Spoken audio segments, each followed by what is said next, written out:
A very warm welcome to Newsfeed on this 5th day of February 2022. We have so much lined up for you on our bulletin this afternoon.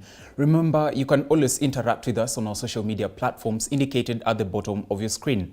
Now, with that said, my name is Dennis Otieno. I trust you're doing well. Welcome to the broadcast. Now, on to our top story this afternoon. University-based unions comprising of University's Academic Staff Union, Kenya University Staff Union, KUSU, and Kenya Union of Domestic, Hotels, Educational Institutions, Hospitals and Allied Workers, KUHEDIA, minutes ago addressed the media on the proposed bill of privatization of public institutions together with other issues affecting university staff.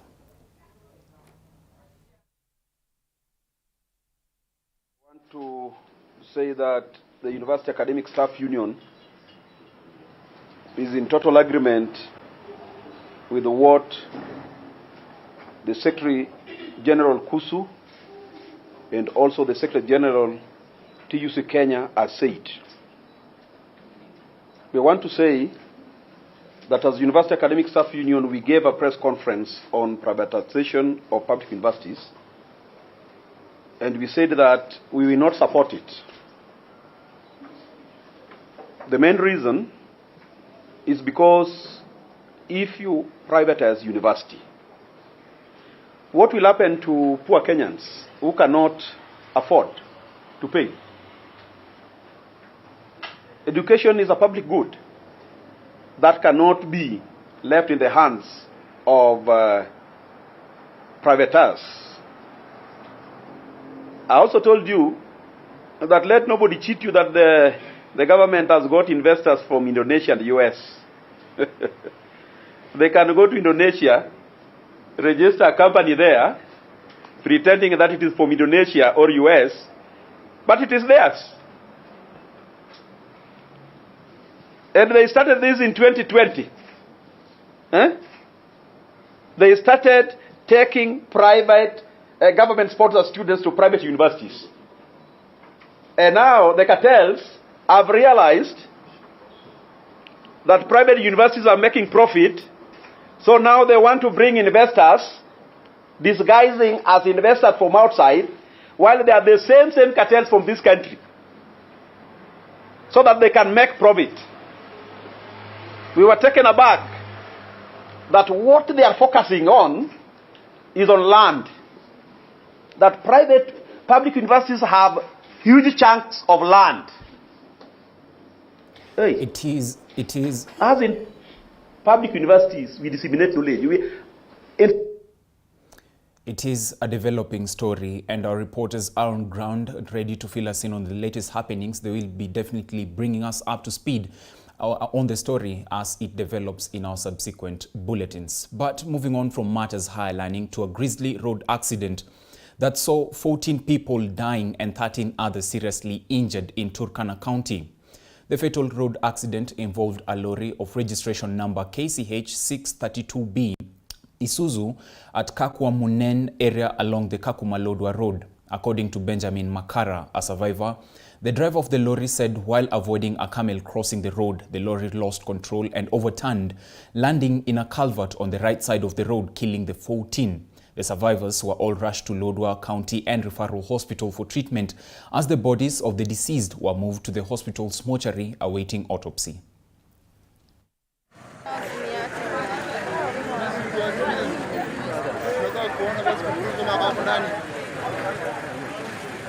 Tumepata habari, tumekimbia mbio sana. It is such a sad turn of events in Turkana County. May the souls of the bereaved rest in eternal peace. But moving on, Garissa Township Deputy County Commissioner Solomon Chesut has warned teachers and parents against allowing students enrolled in competency-based curriculum CBC to skip junior secondary school in order to enroll in Standard 8 classes under the 844 system. Speaking during the unveiling of beneficiaries for the Equity Bank's Wings to Fly and Elimu scholarships, the DCC, Solomon Chesut, stated that there is an emerging trend among local primary school teachers and parents collaborating to avoid enrollment in junior secondary school as per the CBC outline. Local leaders present also encourage parents not to shy off from applying for the scholarships program to get their children to school. Kuna wazazi ambao sasa wanarukisha watoto wanaenda kuregister katika darasa la 8. Na ningependa kuwaonya walimu, mtapoteza kazi zenyu, mtatapoteza kazi na hiyo hatuchezi. Hakuna vile unaweza rukisha mtoto kutoka class 6 uregister kama class 8. And we have notorious schools. We have their list. We have forwarded to the Department of Criminal Investigation. Action will be taken. Kama unadanganyika kwamba utafaulu na hiyo, wewe na mtoto wako na mwalimu wewe ambaye mnashirikiana pamoja, nyinyi ni candidates wa kupelekwa jela. Watoto hawa si watoto wako peke yake, ni watoto wa serikali. Wazazi, tuna encourage wazazi, mufanye bidii watoto waende kwa public schools, ndio mufaidike wakati ikifika ya kwenda kugraduate from primary to secondary to the university, wafaidike na hiyo scholarship programs. Na hata CDF mjue ya kwamba it is meant for those who are poor. Sisi kama viongozi tutafanya bidii ya kwamba shule za public is well maintained na well staffed. Now, the father of Frederick Lelilman, a police officer who has been sentenced to death after being found guilty of murder of city lawyer Willy Kimani, driver Joseph Mwiruri, and his client Josephat Mwendwa, has apologized on behalf of his son. The father of 12, who is still coming to terms with the news of his son's conviction, says growing up, his son was a humble and kind child who had no issues with discipline. In the Kalenjin culture, a family that kills is regarded as a curse to the community and is more often than not sidelined in the community.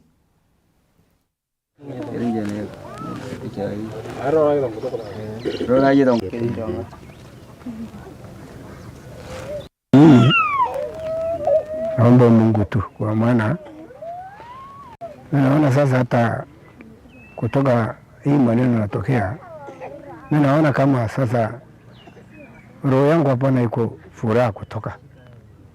Shauri mimi nastuka na hana nguvu. Kama nilikuwa mimi mtu iko nguvu, ingekuwa kuja kusikiza. Kwa maana siwezi amini. Sipokuwa mambo ya siku hizi, hata kama wapodo fanya kitu, lakini ile mtu mwingine kama yeye iko nguvu, si anachamagana samaki kubwa na mesa nini na mesa ndogo. Na mimi nafikiri sasa kwa roho yangu wacha niwachie Mungu, kwa maana hii samaki kubwa ndio nataka mesa ile ndogo, kwa maana hiyo ndogo hana nguvu. Lakini mimi siwezi tarajia na siwezi kubali kama mtoto yangu anafanya kitu kama hiyo.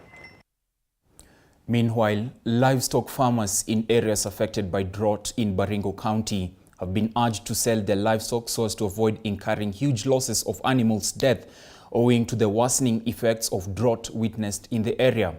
Speaking in Kabarnet during an education meeting of Boresha members who are majorly pastoralists and teachers, Philemon Chebi noted that many pastoralists incur losses by keeping many cattle over scarcity of resources, as opposed to undertaking offtake programs where they can save and replenish their herds in plenty.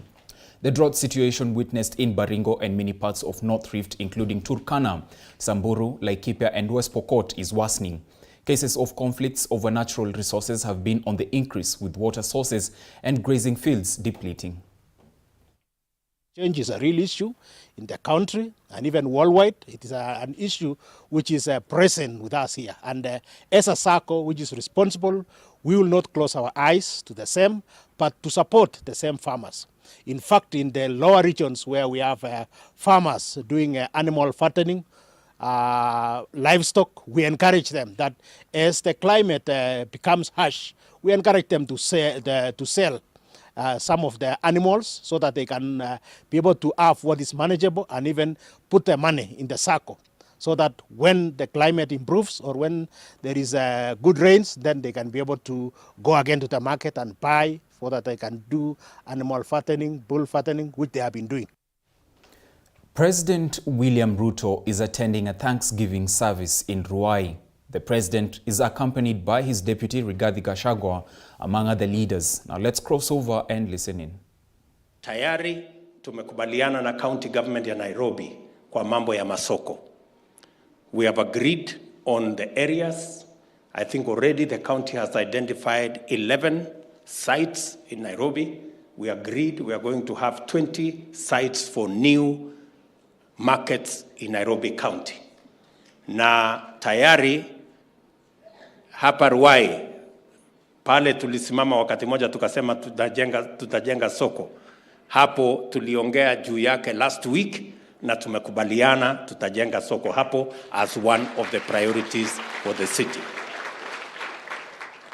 Na zile zingine ambazo zitaendelea katika city yetu ya Nairobi. Tumekubaliana vile vile mambo ya maji kwa sababu bado tuko na changamoto kubwa sana maji Kenya mzima ikiwemo city yetu ya Nairobi. Na ndio mmesikia tumeweka mpango tayari ya kujenga dams 100 katika taifa letu la Kenya. Hapa Nairobi tumekubaliana ya kwamba ile miradi ambayo yalikuwa yamekwama tutazikwamua. Niwatangazie ya kwamba maji kutoka Karemenu imefika Ruai. In the next 2-3 weeks hiyo maji itafika hapa Embakasi, hii area yote hii. So tutapangana na county government tujue itatembea namna gani. Vile mmesikia governor amesema kesho we are releasing 500 million ya kukamilisha mpango ya Northern Collector Tunnel, ndio maji ifike hapa by the end of next month, tuwe na maji another 140,000 meters of water that will come to the city of Nairobi, kwa sababu mmesikia Nairobi is still a water deficit city. And being the capital city of Nairobi, tunataka kuhakikisha kwamba tunapata maji ya kutosha. Wiki moja ama siku 10 zilizopita nilienda Ufaransa kukwamua maji pia ya dam ya Ruiru 2 ambayo sasa. It is the President William Ruto who is currently addressing the public at a church in Ruai. Of course, our reporters are still following up on the story and they will be updating us further as it develops in our subsequent bulletins. Now, moving on, tens of locals in Gatundu North, Kiambu County, are facing the most food insecure times as rivers dry up following the prolonged lack of rains in the region.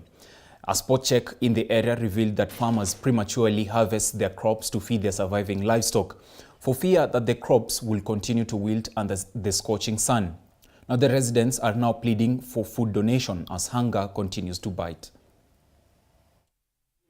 Sasa kwa vile jua limezidi kuwaka, nimeona nikate majani ile iko ya mahidi hapa ya ng'ombe ikakule, kwa sababu nitapotesha kila kitu, mahidi na majani. Sasa afadhali nikate majani nipelekee ng'ombe, na hatuna tumaini ati kila kitu iko kwa shamba kitakuwa vizuri, sababu kimemalizwa na jua. Jani mingi kupita kiasi. Sasa ile kitu mimi naomba serikali tafadhali tuleteni hiyo GMO kwanza tukule, kesho yake mtuambie ni GMO, sababu hii watu wataendelea na kukufa. Na sababu mnajua mnatuahidi kuna mahidi na kuja, wacha tuleteni hizo chakula, sababu GMO mimi naona kwanza GMO ni kama tulikula zamani.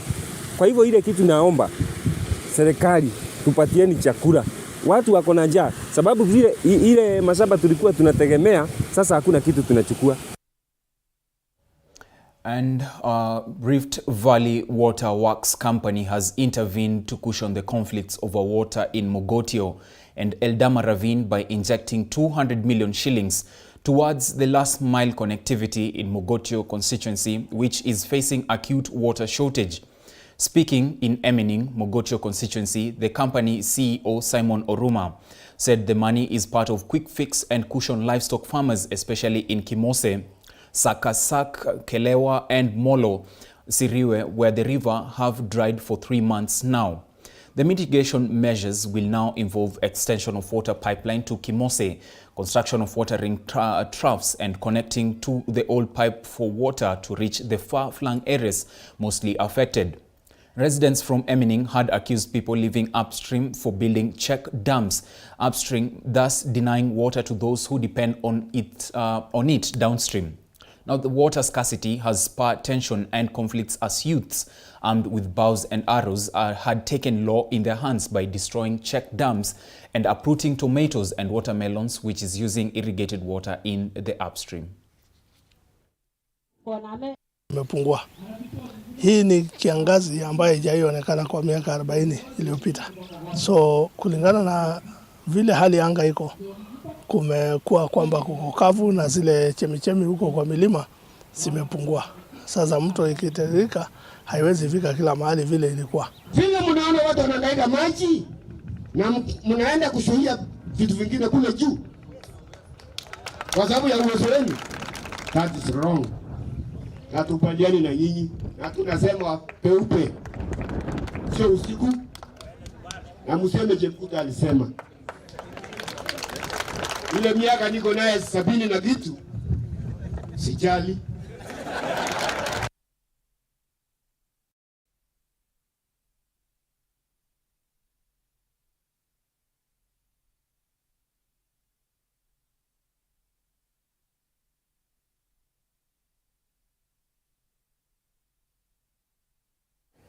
Meanwhile, a group of youth joined two orphaned sisters from the Runyenjes, Embu town on a 25-kilometer walk in a bid to raise 2.2 million shillings to have the body of their brother who died last year released from Kenyatta University Teaching and Referral Hospital. Eric Mutugi, a first-year orphan student who was pursuing medical course in Thika Medical Training College, died at the hospital on January 16th. And since then, the hospital has demanded full payment of the bill to allow the release of the body for the burial. Karigonjeka tarehe 27, tukampeleka hospitali Kieni, tukarifaiwa KU. Amekuwa hapo for 3 weeks kwa ICU bed. On the 15th January alikuja akapass. Bill ilikuwa imefika 2.2 M. Up to now tumejaribu kuchanga through friends, through Harambee. Ile kidogo yenye tulipata ni 225,000. Tumepeleka pale, bado hatukuririsiwa mwili.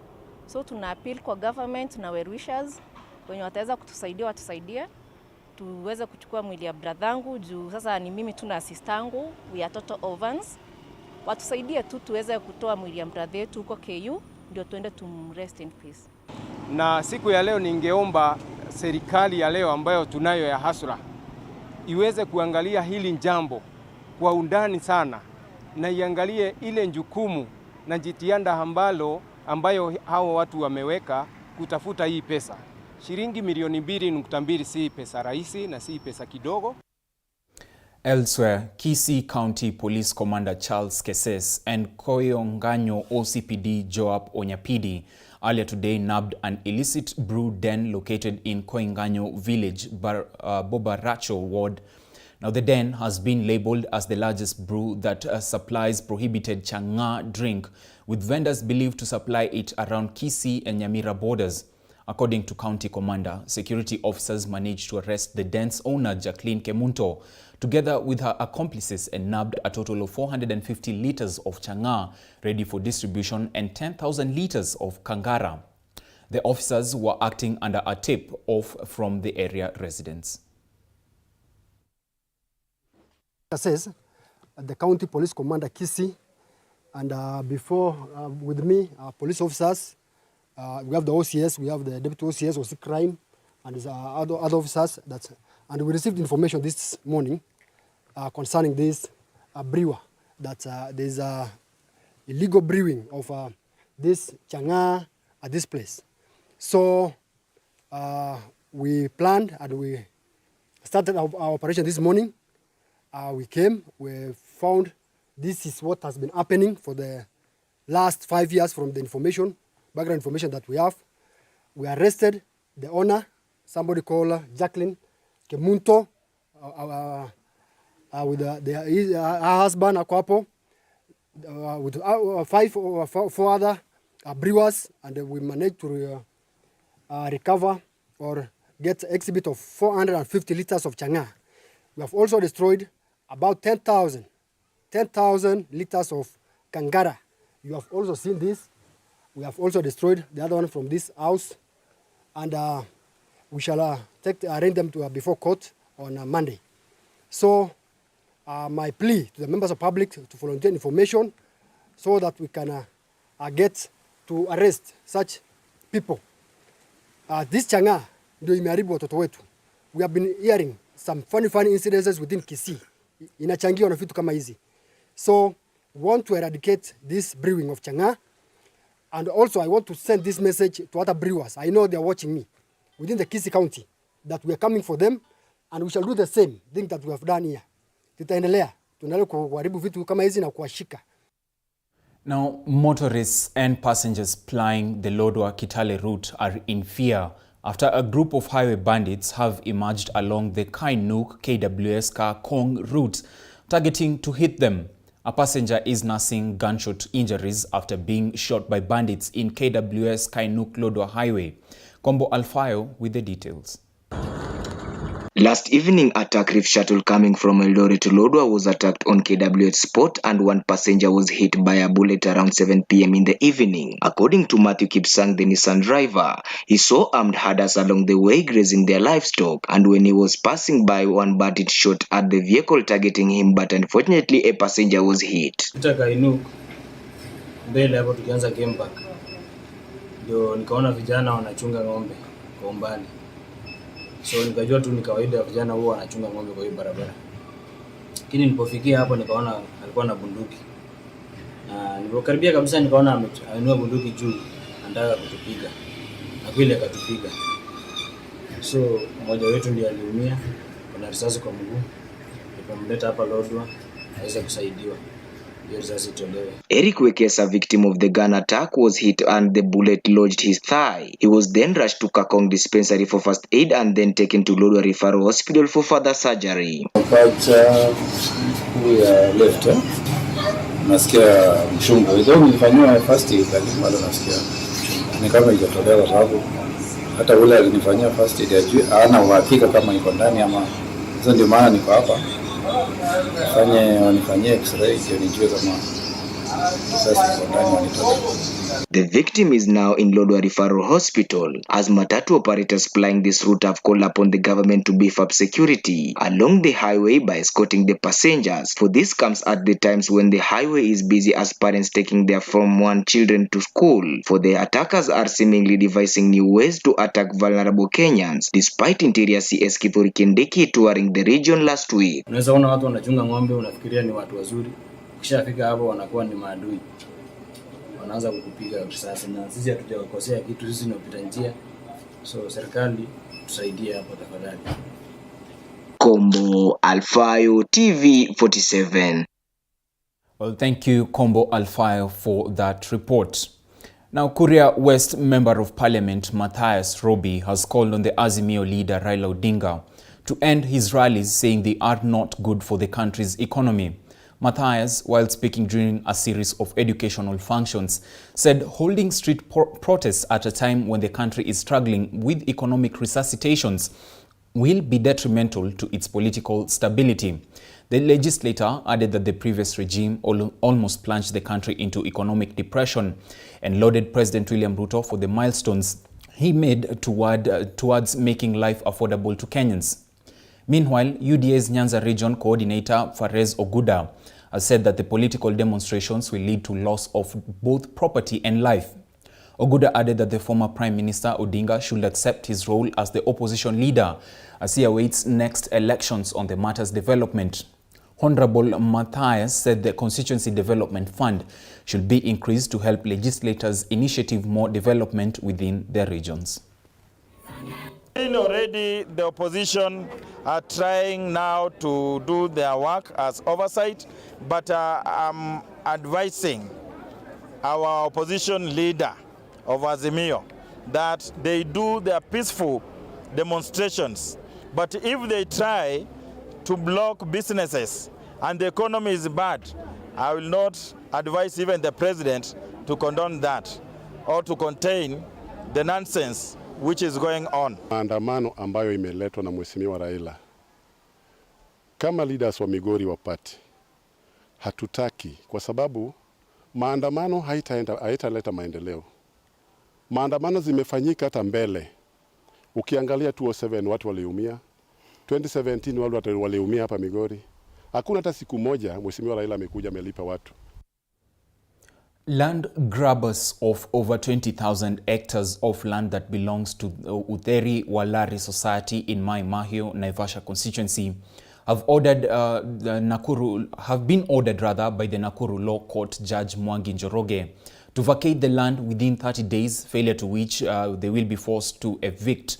The eviction will be enforced. Now speaking in Lari constituency in Kiambu County, members led by Chairman Stephen Mweru embraced the ruling, saying members of the society are ready to revert back to their land to continue where they had settled from the year 1988 until the year they were forcefully evicted by 1992 clashes. Miriam Mwihaki, one of the victims of the 1992 clashes, called upon the judiciary to disallow any other appeal from the people impersonating as the real owners of the parcel of land.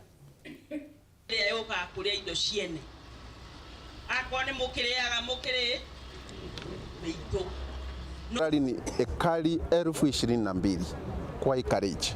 Ni shamba kubwa, tuko watu wengi. The members are more than 80,000. Hao ni watu wako kwa register. Ukihesabu 8,000 na mtu na bibi yake 16, kama niko na watoto wawili, tuko zaidi ya 50,000. Kwa hivyo ni watu wengi, ni kijiji. Tulikuwa tumeseto tangu 88. Kufika 92 tukapigwa na crashes. Sasa tunasema tunataka kurudi kwetu.